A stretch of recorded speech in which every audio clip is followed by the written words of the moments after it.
Balaram Purnima, so that we can understand what is the Tattva of Lord Balaram, so that we can understand the Balaram Tattva and meditate on one of his pastimes, which is so important to all of us.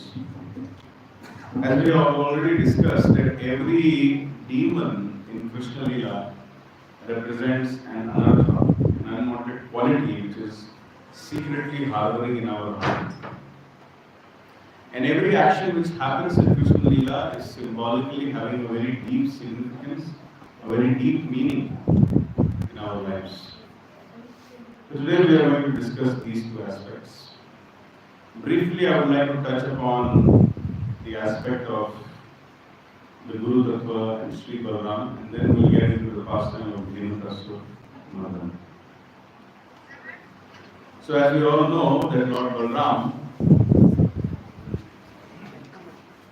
is the elder brother of Krishna.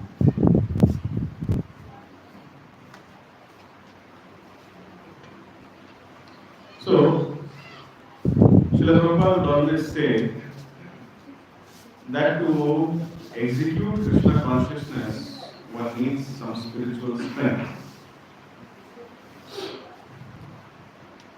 But then how do we find that strength in our life? Suppose somebody has taken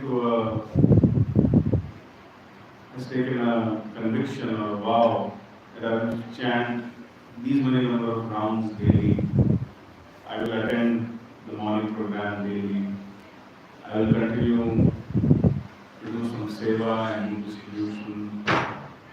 You need some strength in order to maintain your conviction. That strength comes from Lord Balaram. In the words of Srila Prabhupada, to complete our spiritual journey we need strength. Much spiritual strength. So that we can act upon our higher convictions. In order to get that strength, we need to go to the Lord Himself. The Lord is the reservoir of everything, including infallible spiritual strength, the Acyuta Balaram. The aspect of Lord Krishna who is particularly responsible for granting the spiritual strength is Lord Balaram, who in the pastime of Lord Krishna acts as his elder brother. So this is the Balaram Tattva. Srila Prabhupada would say, especially when he had inaugurated the Krishna Balaram Mandir in Vrindavan, he would say that if you have any problem in your spiritual life, please go and pray to Lord Balaram. Meaning to say, most of the problems in spiritual life come from lethargy, not being able to understand our spiritual nature, false hope, aversions, lack of taste, material attachments. So all this can be easily categorized under one caption, that is called weakness of heart. So this lack of strength, this lack of conviction, this weakness of heart can be driven away by Lord Balaram. Yes. Very few people are there. Volkswagen car, red 1938. Volkswagen 1938, red car. And Suzuki Baleno 487, blue color. Blocking the way. 0487. And Volkswagen red car.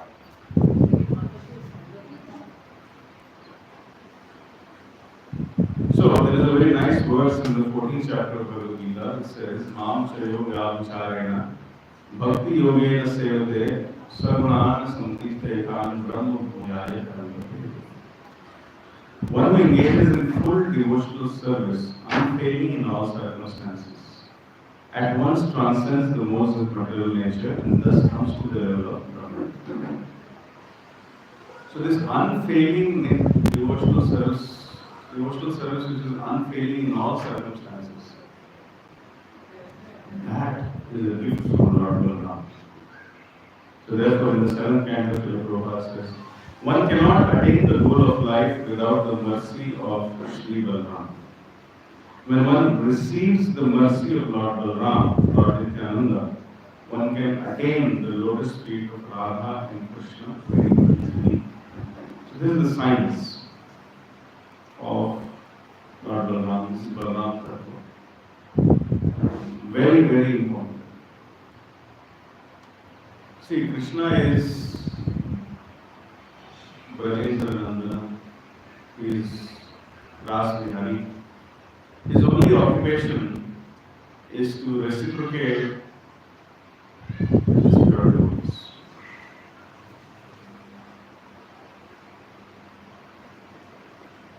But that aspect of Krishna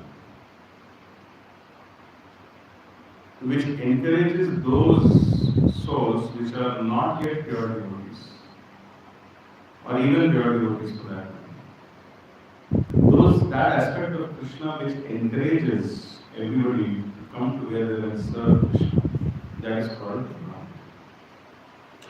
Krishna is called Akarshana, he attracts everybody.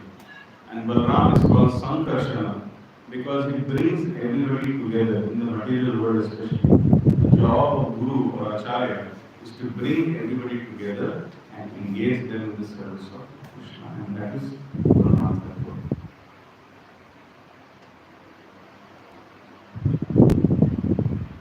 Especially when it comes to dealing with the Baddha Jivas. Liberated souls are spontaneously attracted to Krishna. So they can listen to Krishna very easily. But the Baddha Jivas or the conditioned souls, people like me, we have to depend on the Guru. And Lord Balram's expansion is the Guru Tattva. Guru Tattva is a representation of Lord Balram. So, all the Gurus are representatives of Sri Balram. And Guru Tattva works in a different way, Krishna works in a different way, but the effect of Krishna working or Guru working is the same. When Guru works, one becomes more inclined towards Krishna. When Krishna works, of course, one becomes more inclined towards Krishna consciousness. So this is the mercy of Lord Balram in our life. Especially in the material world, all the acharyas, they are empowered by Lord Balram. By the mercy of Lord Balram, they get a lot of strength, they get a lot of compassion, they get a lot of mercy, and they get the intelligence by which they can engage everybody in Krishna's service. So with this, I would like to briefly just present this Guru Tattva to you, Ram Tattva. Just to summarize, we all need strength in our spiritual life to maintain our vows, to maintain consistency. That strength comes from Lord. Without the mercy of Lord Balram, it is impossible to serve Radha and Krishna. Devotional service means unfailing in all circumstances. That strength comes from Lord Balram. And Lord Balram expands as the Guru Tattva in the material world and who helps all the Baddha Jivas, all the conditioned souls to upgrade their Krishna consciousness, revive their eternal constitutional position and come on the level of unalloyed loving devotional service to the Lord. So in that way, if you see, Guru or the expansion of Lord Balram, or rather Lord Balram, is our only real friend. Shri Guru Karuna Sindhu Adhama Janara Bandhu. We sing in the prayers, Guru Puja we do this. Shri Guru Karuna Sindhu Adhama Janara. So Shri Guru is a notion of mercy. Guru is a notion of mercy. And Adhama Janara Bandhu. Adham means those who are very fallen. Those who are basically subhuman, or maybe worst amongst the human beings. Adhama. Adhama Janara Bandhu. Guru becomes the friend of the fallen conditioned souls. And in that way, he helps us, he helps us. And when we become serious in our life, Brahmanda Brahmite Kono Bhaktivana Jiva, Guru Krishna Prasad. So there are many living entities who are just wandering in this Brahmanda. Why they are wandering in the Brahmanda? Because they are not serious about the purpose of life. When we become serious, honest and sincere about the purpose of our life, then Guru is sent in our life. There is a Chinese proverb which says when the disciple is ready, the master appears. Brahmanda Bhamite Kono Bhagyaman Jiva Guru Krishna Prasadit Maya. So by the mercy of Krishna, as soon as one becomes serious and sincere, they get Guru. And by the mercy of Guru, later on they will achieve the lotus feet of Krishna. Best example is Dhruva Maharaj. He became very serious, sincere and determined to achieve the lotus feet of Krishna.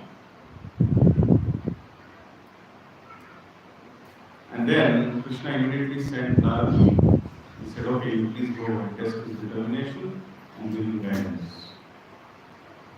And Narada came, tested the determination of Dhruva Maharaj, found it good, and gave him guidance. And as per the guidance of Narada, Dhruva, whose desire was not to attain Krishna, his desire was to get serious wealth, a huge amount of wealth. Even somebody who does not have a pure devotional intent can be purified if they follow the instructions of Guru. This is called Adhama Dhenukasur Guru functionality. So that is Bhagavan Bhakta. And tomorrow is Bhagavan Bhakta. We all will fast for half a day and we should sincerely pray unto the lotus feet of Lord Balaram that please, please, please engage me in your service. Please give me the strength so that I can go closer to Krishna. Having understood Guru Tattva and the Balaram Tattva, we will now get into the Dhenukasur Mardan pastime. See, the message of Godhead itself is very purifying. It purifies your heart.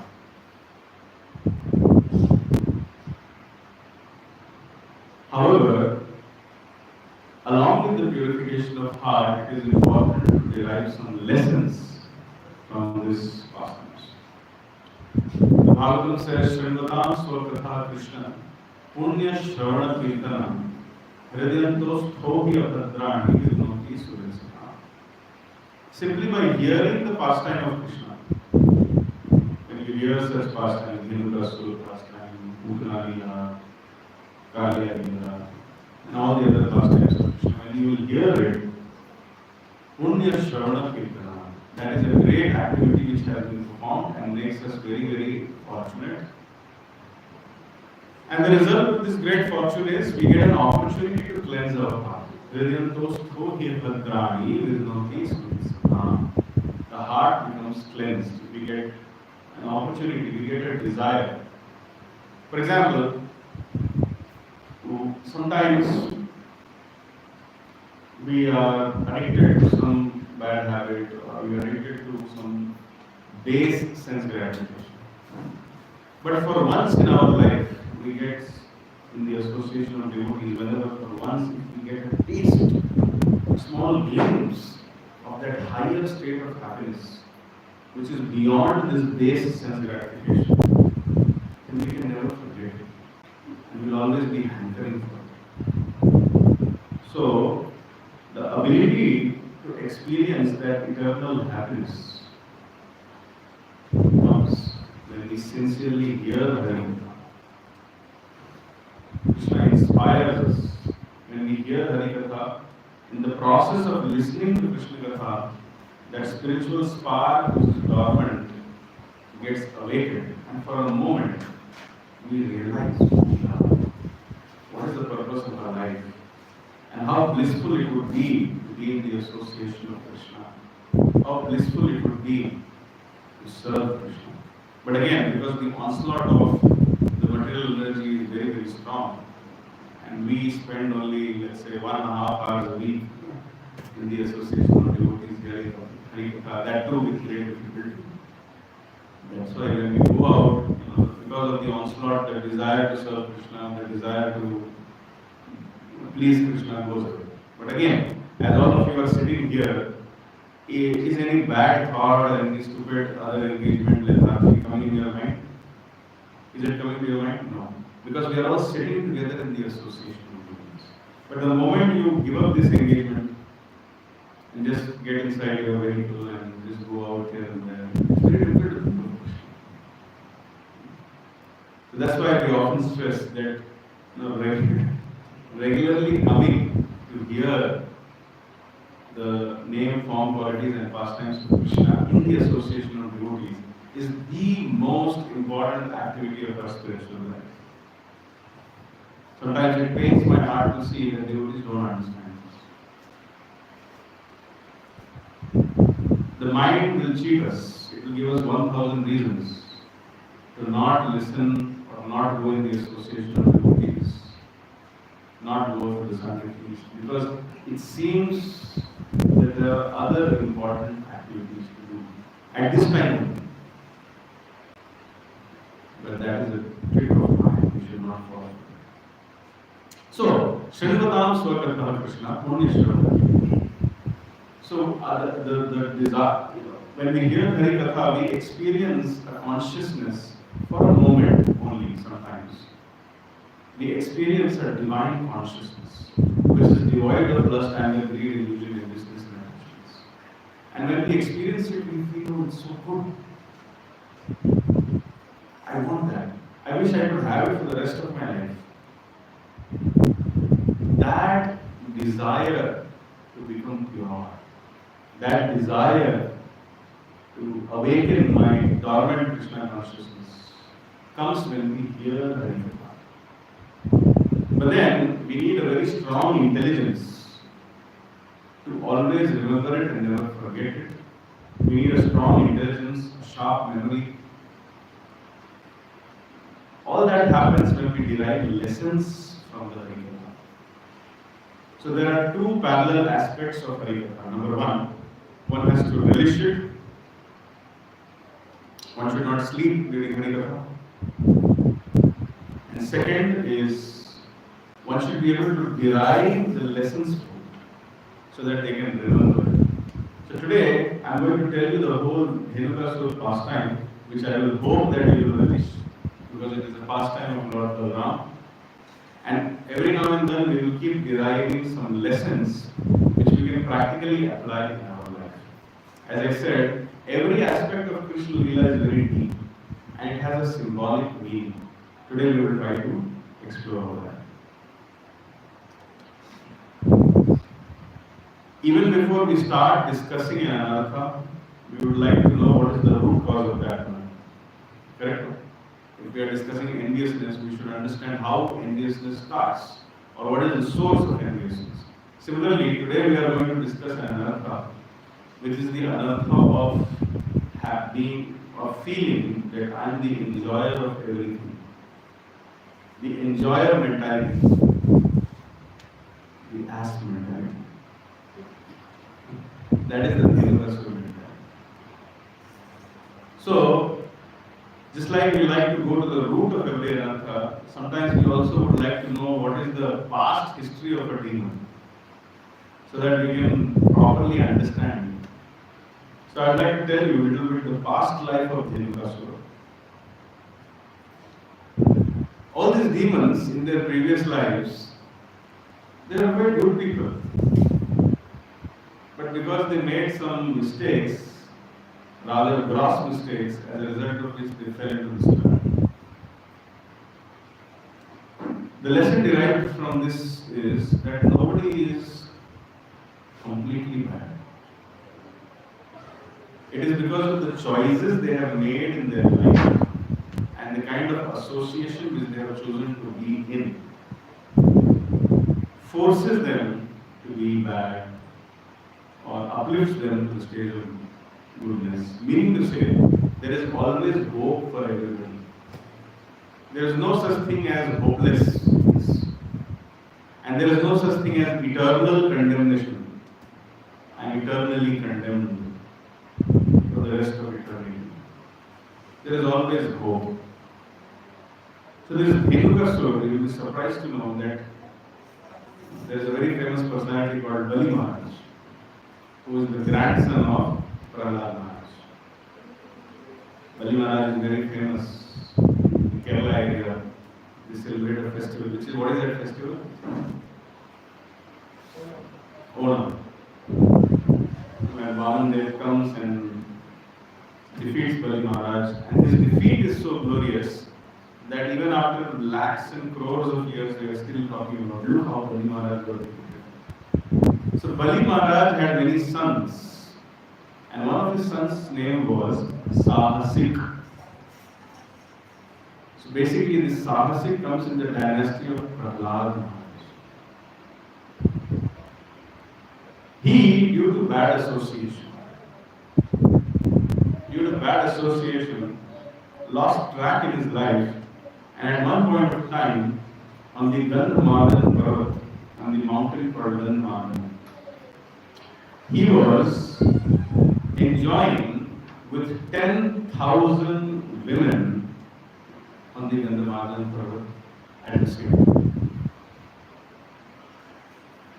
There was one sage who was there at that time. He was performing some austerities on the Mardan Parvat inside a cave.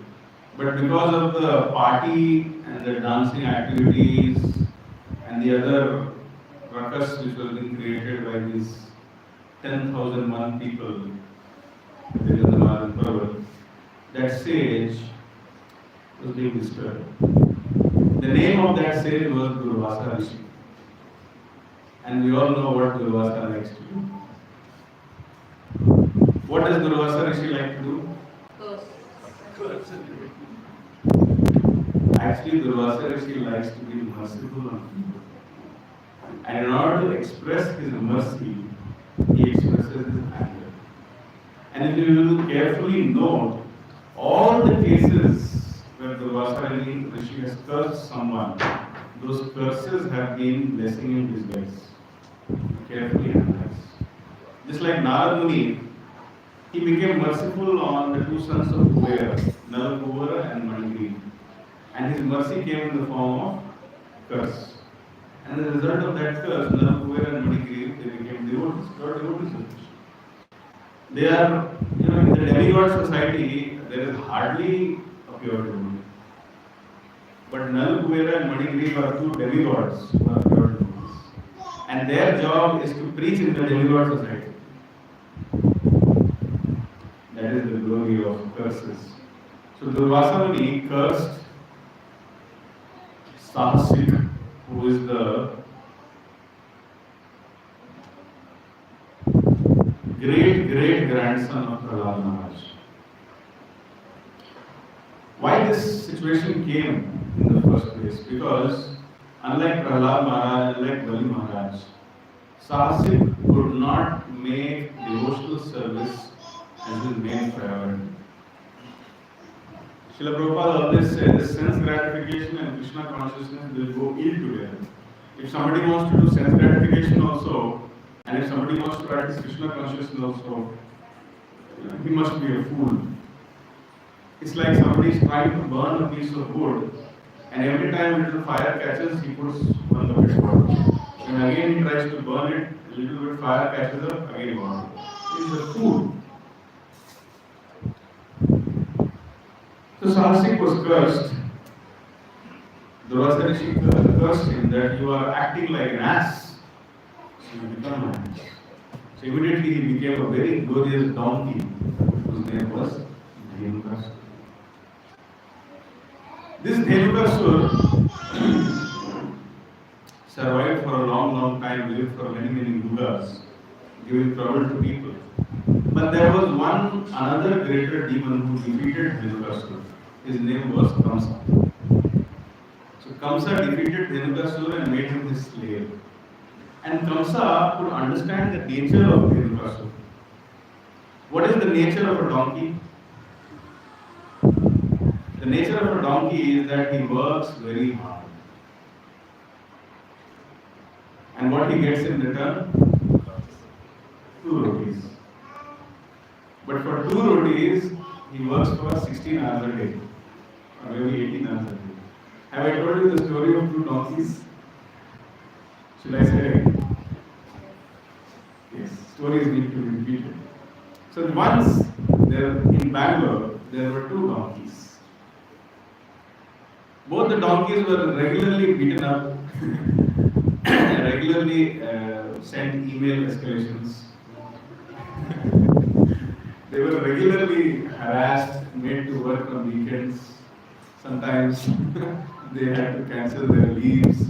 Sometimes they had to work in the early wee hours of the late night, etc., etc., etc.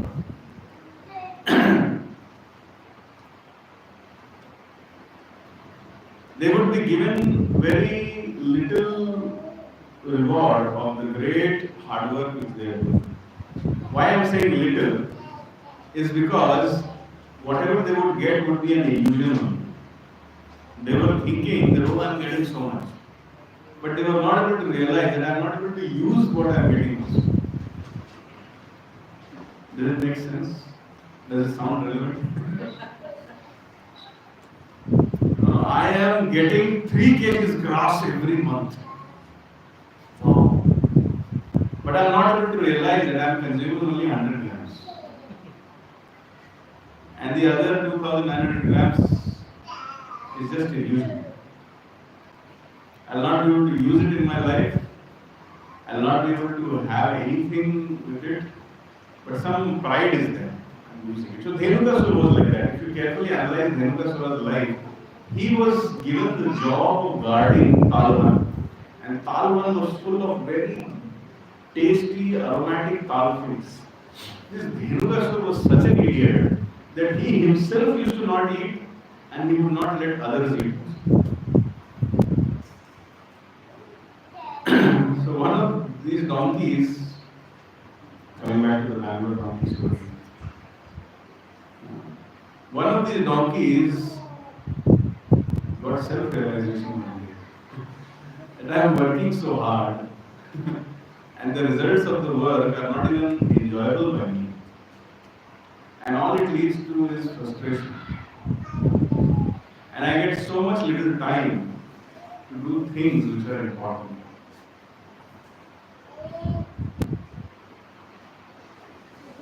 Let me pursue those things which are important. And let me give up this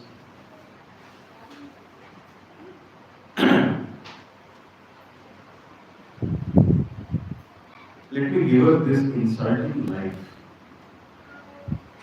where my eyes are being forced to see birth, death, old age and disease, and I am feeling happy about it also. So that donkey, he went around chanting Hare Krishna, eating as much grass which Krishna would provide or his body would need, and came back to the other donkey to teach him that, see, you are still getting beaten up into pulp by the laws of material nature and the people around you. Why don't you take up this process of Krishna consciousness? Why don't you stop being a donkey? The other donkey said, the reason why I am not giving up my donkey life is that I have hope. Hope against hope. That one day I will be able to enjoy something which is not belonging to me. Specifically speaking, that donkey told that my master scolds his daughter, saying that if you make such bad dinner, then I will marry you to that donkey. So I am just hoping for that day, when that day will come, when I will be able to enjoy. And that day will never come. Have you ever seen a human girl being married to a donkey?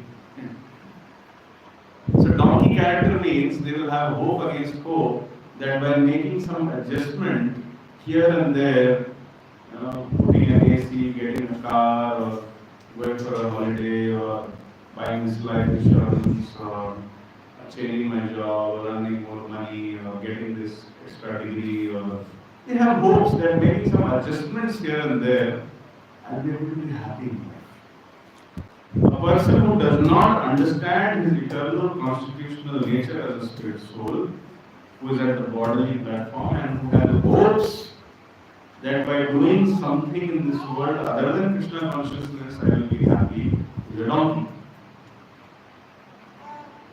So, Kamsa analyzed this nature of Dhenukasur. Yes, he is a real donkey. So he made him the guard of the Padulan. And then one day,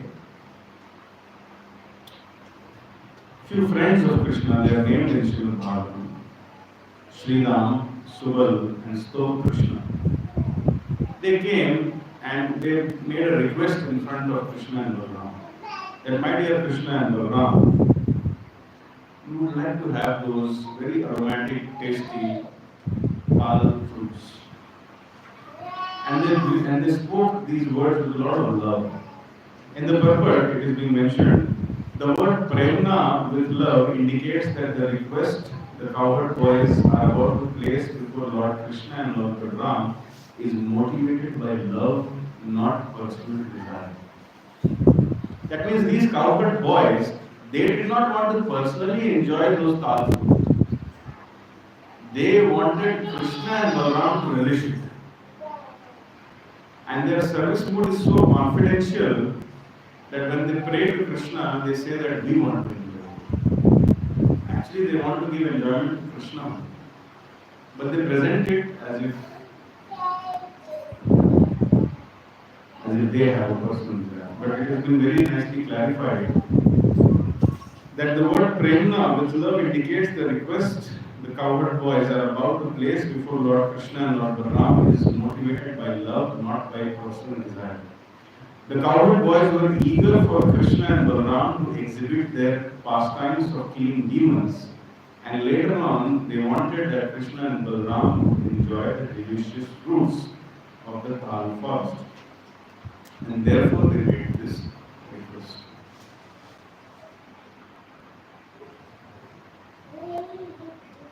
The lesson which we derive here is, we all have some fruits in our life which are accessible to us, which are available to us. We should try to walk in the footsteps of the friends of Krishna, Sridham, Subala, Stok Krishna. They had some fruits with them. They could see, they could access it. But they wanted to offer it to Krishna. Because they knew if they will access it, if they will offer the fruits to Krishna, then only they will be happy. So the lesson here learned is, there is an ass demon inside all of us who does not want to offer the results of our work to Krishna. Strictly speaking, the degree to which we want to keep the results of our work with ourselves, to that degree we are Dhenukasur. These pastimes of killing demons is very, very fantastic. So it helps us understand that how we are also demons. So, how to get rid of this anartha? This ass demon mentality which I have. I want to keep everything for myself. I am the enjoyer of everything which I see around me. Just like these boys, they went and prayed to Krishna and Balaram. Similarly, we also have to go to Krishna and Balaram and pray that, my dear Lord. You have told in Bhagavad Gita, Yad karoshi yadasnasi, yad jivoshi yadasi, yad tapashyasi kaunteya tad kurushram. You have told that everything has to be offered to you. I am not in that situation. I keep 99.999999999% for myself and 0.0000001% sometimes I offer. That too with great difficulty. So please help. Please make the situation reverse. So we have to, this is the lesson derived. As I said, everything in Krishna Lila is very symbolic. The boys coming and praying to Krishna and Balaram means, if we want to get rid of this anartha, we have to pray to Krishna and Balaram. And then what did these boys say? Oh Krishna, please get those fruits for us. Our minds are so attracted by their aroma. Dear Balaram, our desire is to have those fruits is very great. If you think it's a good idea, let's go to the Tal forest. Purport. Although neither a man or bird could ever approach the Tal forest. Why? Because it is being guarded by Dhenukasur. Although neither a man nor bird, see how envious these demons are. Even they will not allow a bird to fly. Although neither a man nor bird could even approach the Tal forest, the cowherd boys had so much faith in Lord Krishna and Lord Balram that they took it for granted that the two lords will effortlessly kill the sinful as demons and acquire the delicious sal fruits. Lord Krishna's cowherd boyfriends are exalted, self-realized souls who are not ordinarily becoming greedy for these sweet fruits. In fact, they are simply joking with the Lord and enthusing his pastimes, urging him to perform unprecedented heroic feats in the Tal forest. Innumerable demons disturb the sublime atmosphere of Vrindavan during Lord Krishna's presence there, and the Lord would kill such demons as a popular daily event. Now, on this particular day where Dhenukasur has been killed, every day Krishna starts killing the demons. This day, Krishna is probably hinting towards to Balram that this day you should start killing the demons. I will take a back seat. So, and if you carefully note in the verse the voice said, if you think it's a good idea, let's go to the Tal forest. They did not force Krishna Balram also. So, the cowherd boys are indicating that Lord Krishna and Lord Balram need not kill the demons simply to satisfy the cowherd boys. Rather, they should do so only if they found the idea of killing or the concept of killing appealing to them.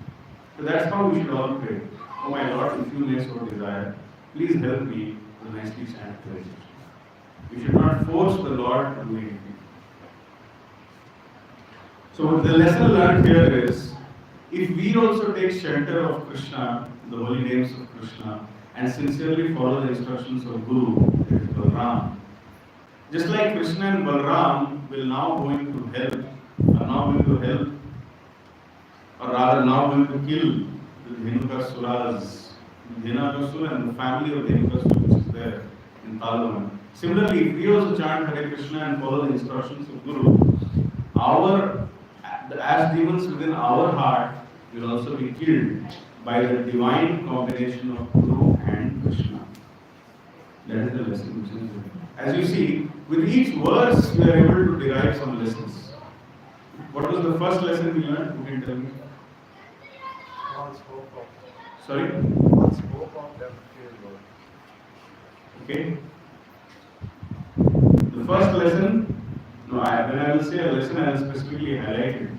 So what was the first lesson which we learned? We should pray. Yes, we should pray to Krishna and Balram for killing of the as demons. And the second lesson which we learned is, if we chant Hare Krishna and follow the instructions of Guru, the as demons within our heart will be killed. So then what Balram does, Balram takes lead that day and then he walks towards the Tal forest and Krishna walking behind him, all the others behind him. And Balram, the first thing which he does is he goes to the Tal forest and shakes all the Tal trees very, very strongly. So strongly that many, many fruits start falling down. The lesson derived here is that when Guru comes in our life, the first activity which he does is he shakes us out of our comfort zone. And then he shakes us out, he shakes our false ego, he shakes our pride, lethargy, forces us. When you shake somebody, you force it to become Krishna conscious. Now, in the Krishna Lila, you read that when Balram started shaking, all the as demons all the Dhenukasuras, they became very angry and they started running with great speed towards Krishna and Balaram to kill them. So similarly, that's why we say being a teacher is a very thankless task. When Guru comes in our life and when he shakes our anarthas, the first thing which we do is criticize the Guru. The first thing which we do is not have faith in the instructions of the Guru. The first thing which we do is to feel that my Guru is probably not understanding me and probably he is my enemy. Or maybe worst, I deserve a better Guru. That is our situation.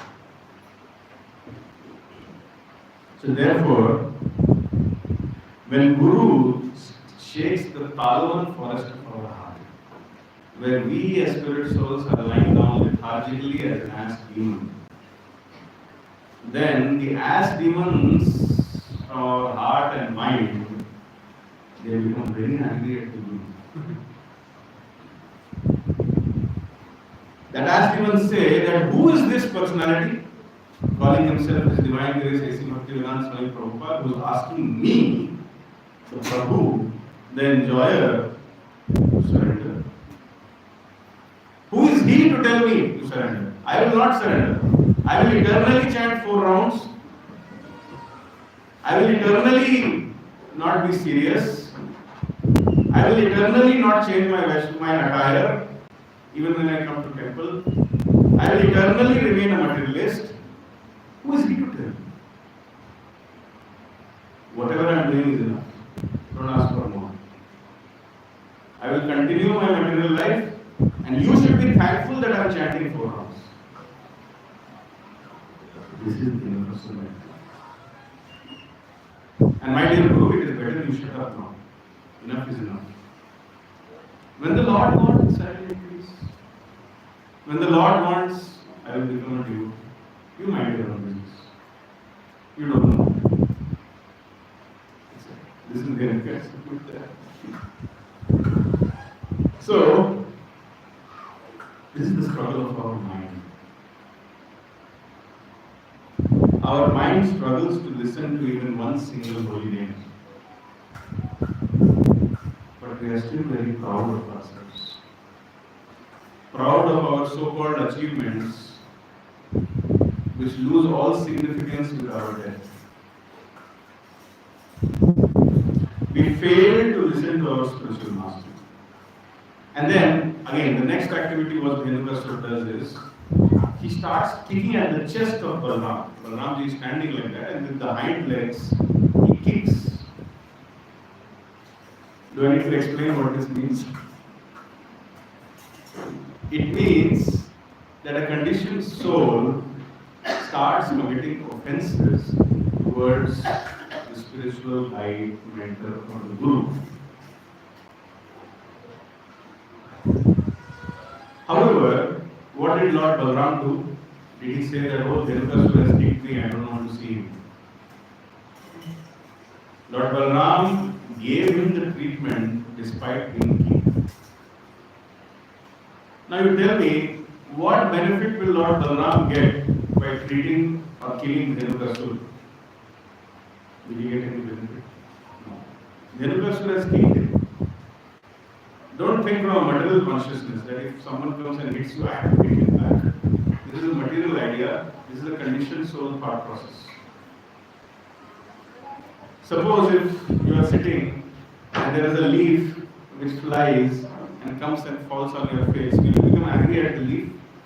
That he fell on my face, now I am going to fall on him. Will you think like this? No. So these insignificant spirit souls, whatever they do, that is of no concern to Balaram. But Balaramji took the trouble. Immediately with those 2 hind legs which he has hit him, he held those 2 hind legs. And then he whirled him around. Whirled him around and around and around and around, and then threw him so high that he went and fell down. And immediately died. In one shot only he died. So, what does this mean? This means that this Dhenukasur anartha which we have, it can be finished in one shot by the Guru, provided we allow him to do so. It is not very difficult for the Guru Tattva to kill this ass demon, provided we should desire, we should allow, we should become willing to follow the instructions of the Guru. Then it is possible. Otherwise, this enjoyer mentality will continue. You know what?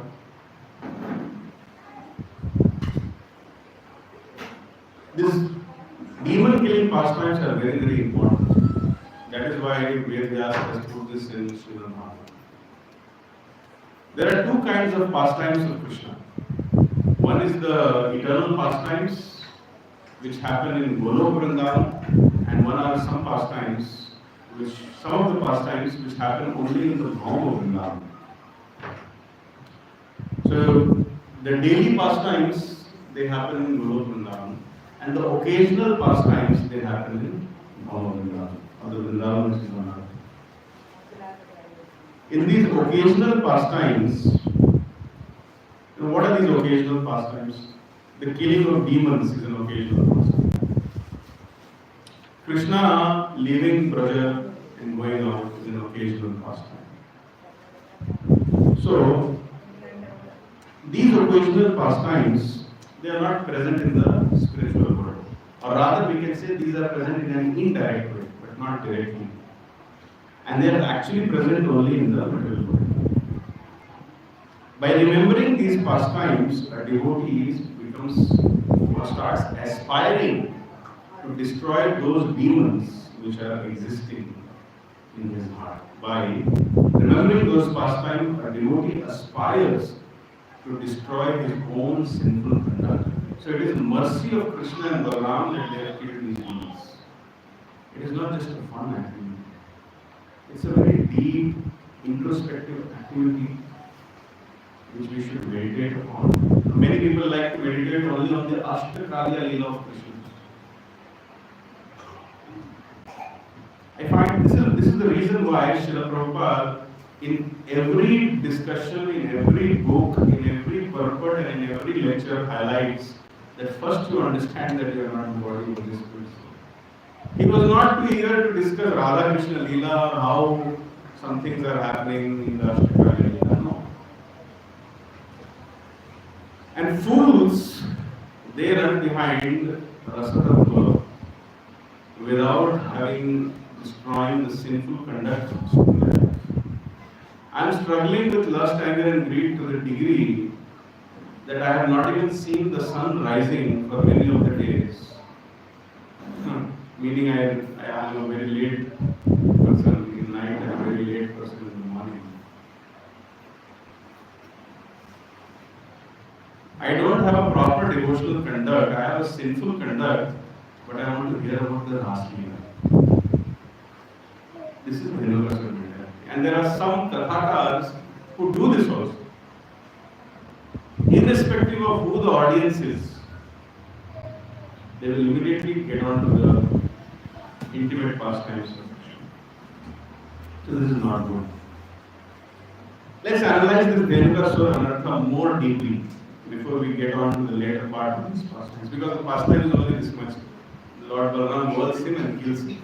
And after that, the family of Dhenukasur attacks. And then all of them are killed. And then the Kala fruit is enjoyed. This is the pastime. But the anartha is very deep. The primary meaning of this Dhenukasur anartha is that I am the enjoyer. And I have to enjoy first. Everything, I am the first. Krishna is not first. That is Dhenukasur mentality. And because I have this kind of an anartha, the byproducts of this Dhenukasur anartha are what? Gross discrimination based on caste, color, creed, and sometimes even temple. Hey, you are from that ISKCON. I am from this ISKCON. Hey, you are from that part of the world now. I am from this part of the world. Hey, you are from Godimata. I am from this part. This kind of gross discrimination or difference in behavior based on gross things. Sometimes even in devotee community, we speak of high philosophy, but we are finding it very difficult to practice it. We all say that we are not the body, but and the spirit souls, not the body and the spirit souls. We all say that in Krishna consciousness, gender does not matter, caste does not matter, creed does not matter. Kiva Vipra Kiva Nyasi Shudra Kene Noy, Jai Krishna Tattva Vita Sai Guru, all that we are chanting. But the same devotees, when it comes to marriage, they will say, oh, I am from Himachal and I belong to this caste and I chant 16 rounds. I want a husband who is also chanting 16 rounds, who also has the same language, who also has the same caste. And it is good that if he has an 8-digit salary passage. This point is put in the last. But it looks like this is the main thing. This is called Dhenukasur.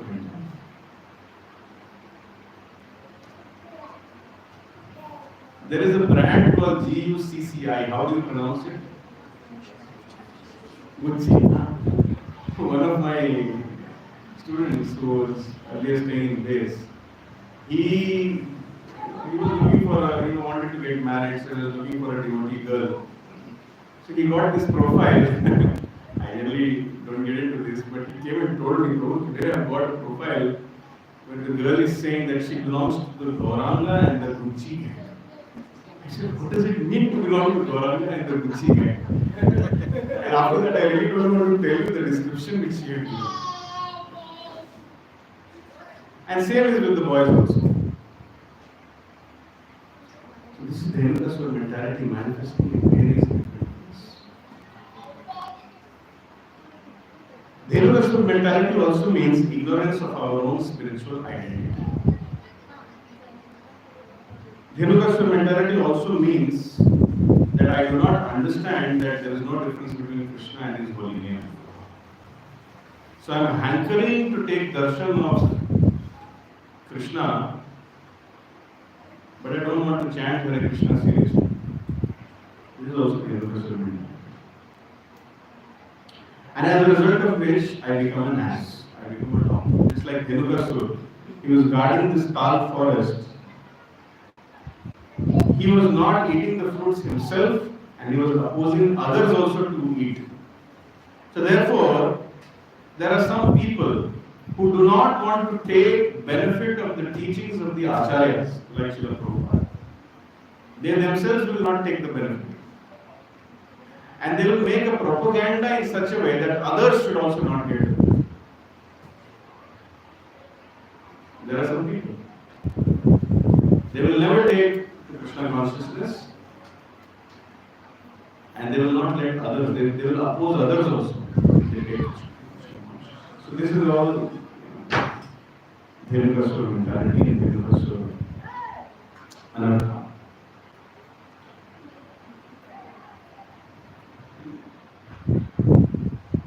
Just like the boys had approached Krishna and Balram. Krishna represents Bhagavan, Balram represents Guru Tattva and the devotees who are assisting the Guru Tattva. Similarly, when we call for Krishna and when we start hearing from the sadhus, that is the beginning of the killing of Dhenukasur in our heart. And how the sadhus will kill the Dhenukasur? The same way Balram will. The first thing which the sadhus will do is to shake us. But we don't like that. Why is he shaking me out of my comfort zone? I need to find a better guru. This is the thought process. Or I need to not listen to him. He is not guru, he is my enemy. Now, again, symbolic, everything is symbolic. When Krishna and Balram entered the Talvan, at that time they could see only Dhenukasur. But when Balram shook the trees, many other Dhenukasurs came out. Many other family members of Dhenukasur came out. Meaning to say that there are many manifestations of the ass demon in our heart. Only when the Guru will start shaking, they will start coming out. Do you follow? The various manifestations of false ego will come only when the Guru Tattva gets into action.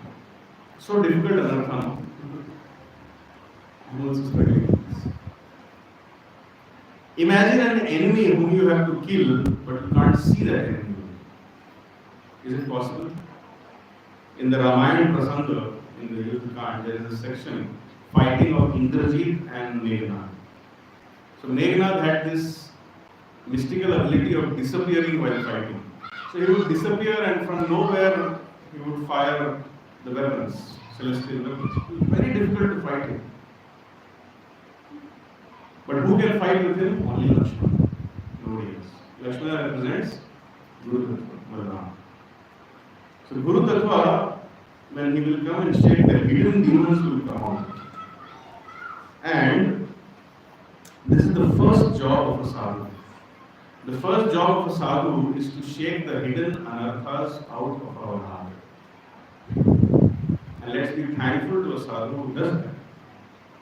The words of the sadhu will do this. The instructions of the sadhu will do this. And then the sadhu will instruct us, just like Dhruv Maharaj instructed, Narada Muni instructed Dhruv Maharaj. Dhruv Maharaj, because he had that anartha of getting money, because he followed the instructions of the sadhu, he was able to defeat that anartha.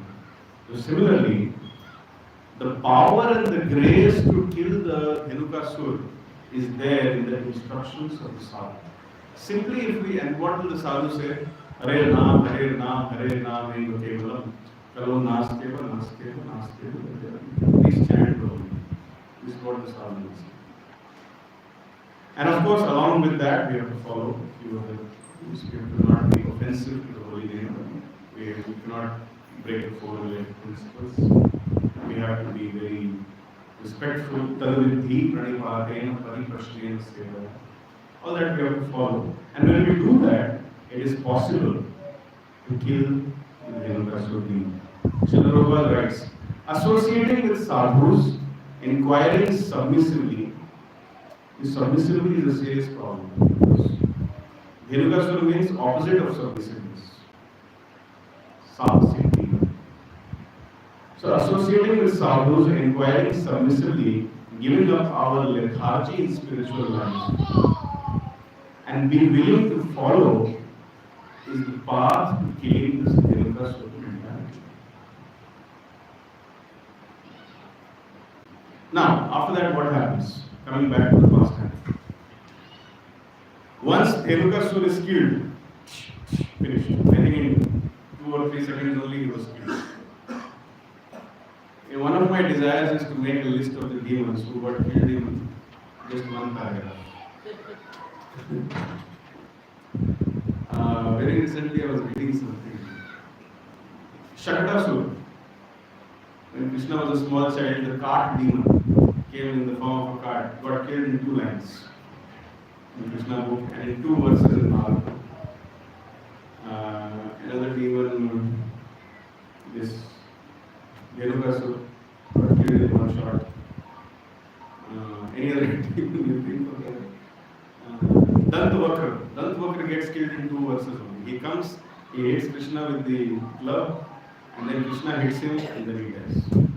So like that, these quickly killed demons represent those anarthas which can be very easily and very quickly removed, provided we follow the process. So make a list of all the demons who got killed very quickly. They are the low-hanging fruits in our spiritual life. Target those first. This Dhenukasur is one among them. The solution is very simple. Believe in the potency of chanting Hare Krishna Mahamantra and follow the instructions of the spiritual master without criticizing, without fighting, without being the ass demon.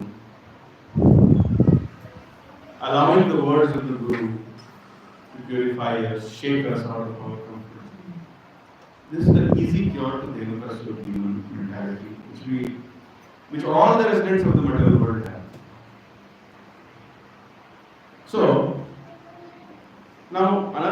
aspect is the other ash demons, which were the close friends of Dhenukasur, were enraged upon seeing the death of Dhenukasur. Thus, they all immediately ran to attack Krishna and Balaram. Please listen to the proverb. Srila Sanatana Goswami makes the following comment on this verse. It is stated here that the ash demons first attacked Krishna and then Balaram. The verse says Krishnam cha Ramam cha. So first they attacked Krishna and Balaram. And then Balaram. One reason is that the demons, having seen the power of Balaram, they thought maybe it is easier to attack Krishna. So these anarthas, they are afraid of Guru. These anarthas, they are afraid of the instructions of Guru. Whenever you hear an instruction of the Guru, you can imagine all the anarthas in our heart, they are shaking and they are making a plan how to defeat this instruction. Or another reason, it may be that out of affection for his elder brother, Lord Krishna placed himself between Balaram and the other ash demons. Another possible reason which Sanatana Goswami gives is that when they were again coming to attack, Krishna said, no, first fight with me. That means the Guru Tattva is very dear to Krishna. When Srila Prabhupada did the amazing work of delivering so many people in the Western world, so many problems came, so many difficulties came. But Krishna took charge of the situation. He said, I will. Do not, my dear energy, Maya Devi, do not disturb His divine grace, and do not disturb the honest and sincere followers of His divine grace. Those who are not honest and sincere, you can disturb. Let them call Jai Prabhupada, Jai Prabhupada, Jai Prabhupada, and then engage in service of mind. That's all. But don't, Krishna out of love, he comes between the anarthas and the Guru. That means one who is selflessly helping and preaching the science of Krishna consciousness, Krishna personally protects those preachers from the anarthas or from the attack of various anarthas. Does it make sense? Sanatana Goswami gives another alternative.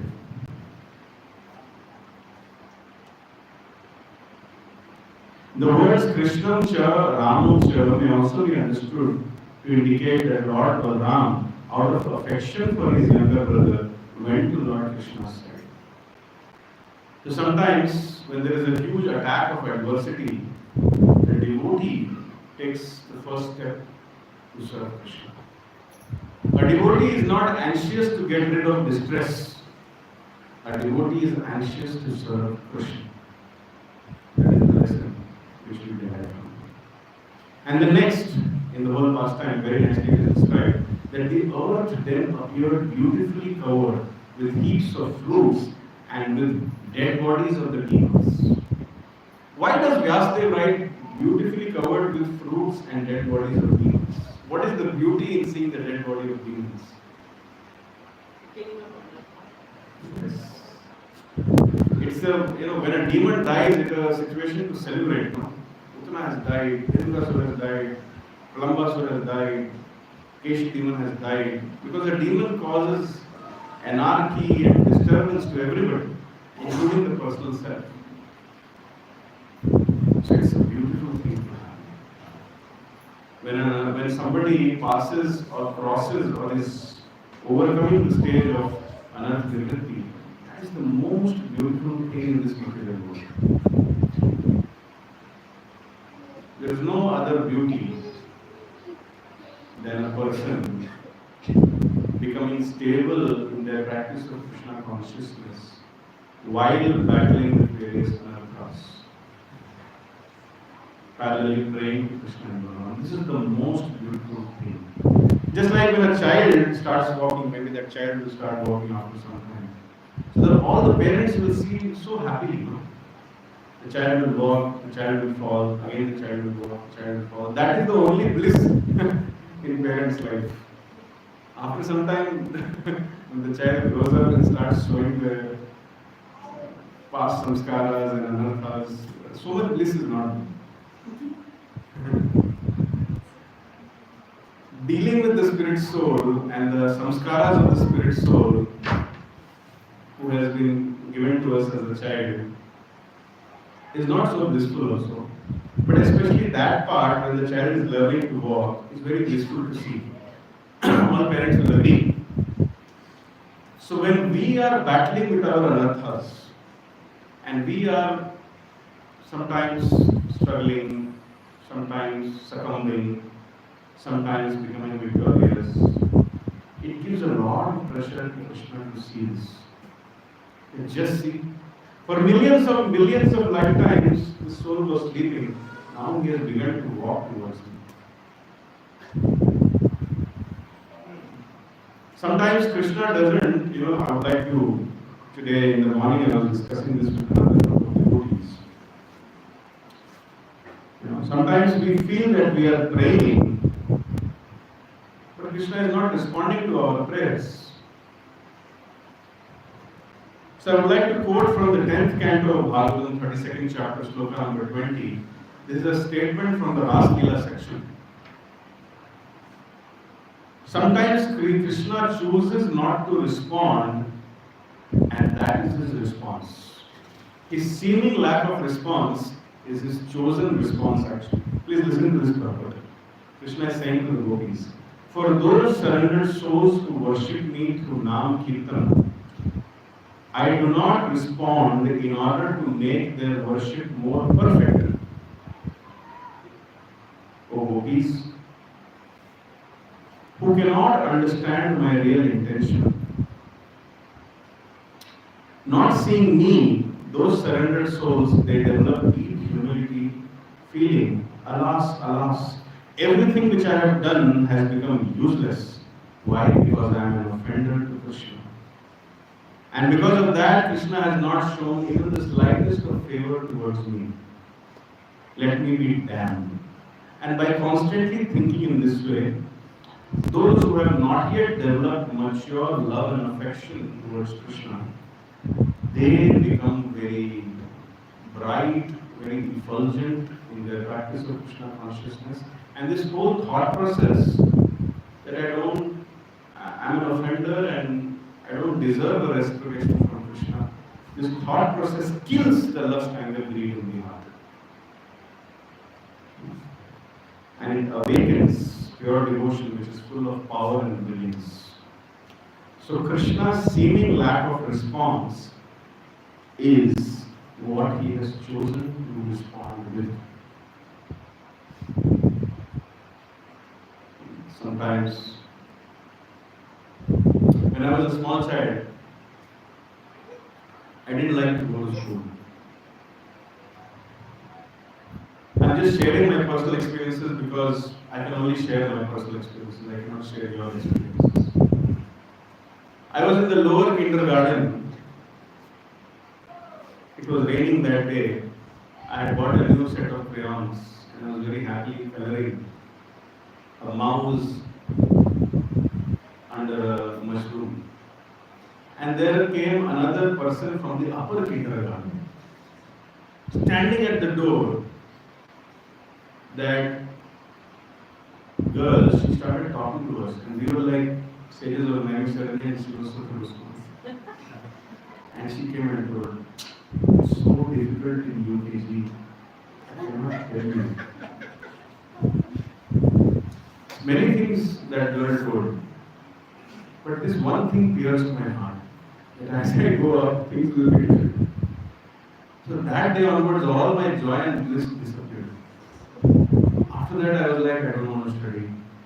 Anyways, it's just struggle keeps on increasing. I used to see my sisters studying day and night. I was like, what's the point of all this? I don't want to do this. Anyways, my grandfather is so rich, my father is so rich.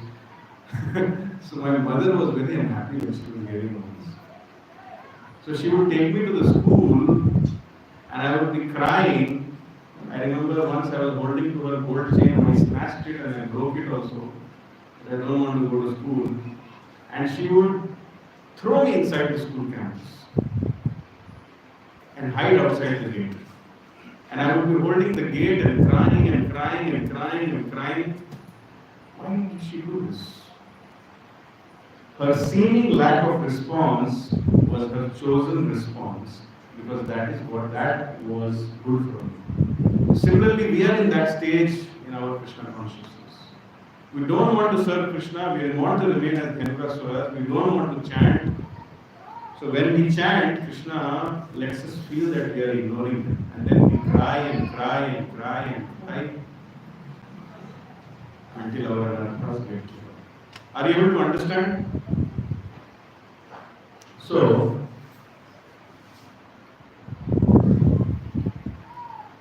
the process of killing anarthas. The earth then appeared beautifully covered with heaps of fruits and dead bodies of the demons, which were entangled on the broken tops of the palm trees. Indeed, the earth shone like sky decorated with clouds. The point which this verse is trying to highlight is the killing of anarthas, or the result of killing of anarthas, is very beautiful. But the path is very painful and full of bloodshed. Did you understand? The path of killing anarthas is very painful and often full of bloodshed. However, the result is very good. Purport. According to Srila Vishwanath Chakravarti Thakur, the bodies of the demons were dark like the dark blue clouds, and large quantity of blood had flowed out from their bodies, appeared like bright red clouds. Thus the whole scene was very beautiful. The Supreme Personality of Godhead in his various forms, such as Rama and Krishna, is always transcendental, and when he acts his transcendental pastimes, the result is always beautiful and transcendental, even when there is a lot of bloodshed involved,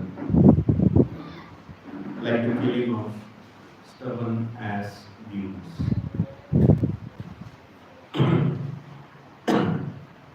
So then, do you want to know what happened to Dhenukasur after he died? Dhenukasur manifested a splendid, handsome, dark, two-handed form wearing yellow garments and a forest flower made out of 5 different flowers. The Acharyas are highlighting that Dhenukasur didn't go to Vaikuntha with the 400 form. He went back to Goloka because he was killed by the Buddha. So this is the great spiritual wealth which is awaiting us. Simply if we allow this Dhenukasur mentality to be killed, great spiritual wealth is awaiting us. Guru Tattva in action is not different from Krishna. Sometimes when Krishna kills a demon, the demon goes to Goloka. When the Guru kills the demon also goes to Goloka. So Guru Tattva and Krishna are not different in action. Once a disciple asked Srila Prabhupada, that Srila Prabhupada, what if at the time of death I am not able to think of Krishna, but I am able to think of you? Would that be okay? So Prabhupada thought for some time and then he replied that yes, it will have the same effect. So therefore, Guru Mukha Parno Vakya Chitite Koriya Aikya Arna Karihu Manihasha. Whatever the spiritual masters they say, we should try to follow it. And our only aspiration, our only desire should be that I should be able to fulfill the desires of my spiritual masters. And I should not develop any other desire. I have learned this and I am practicing it consciously. That whenever I go to any dham, I don't ask for any benediction. I only ask for one benediction. That help me to fulfill all the desires of the Guru Parampara and help me to cultivate no other desires other than the desires of the Guru Parampara. This is the meaning of Guru Mukha Padma Vakya, Chitite Koriya. I don't have the strength to practice it. I don't have the strength to do it. That invincible strength, that Acyuta Balaha, I don't have. But if I pray to Balaram, anything is possible. So these are the various lessons which we derived from the Dhenukasur. We discussed the anartha which Dhenukasur represents, and the various stages in which Dhenukasur was killed, right from the shaking of the trees to attacking Balram at his chest, to whirling of him and being thrown and killed, and then killing his friends and family members. Everything has a deep meaning, and we analyzed everything and derived lessons. So I would like to end today's discussion with a short prayer on the eve of Balram Purnima. Would you like to join me in this prayer? Yes or no? Yes. Then please close your hands and repeat after me. Oh my dear Lord Balram, if you may so desire, give me the strength to conquer my restless mind with its armies of useless thoughts, which sometimes run away and get lost in the labyrinth of this world.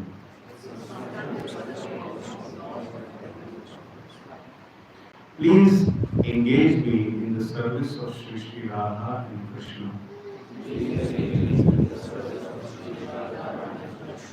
Please shower upon me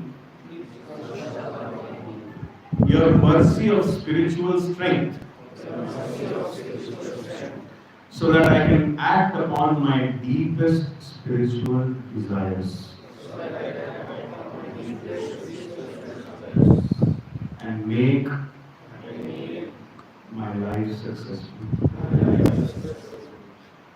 Thank you very much. Hare Krishna, Krishna Krishna, Hare Hare, Hare Ram, Ram Ram. So with this we conclude this Dhenukasur Mardan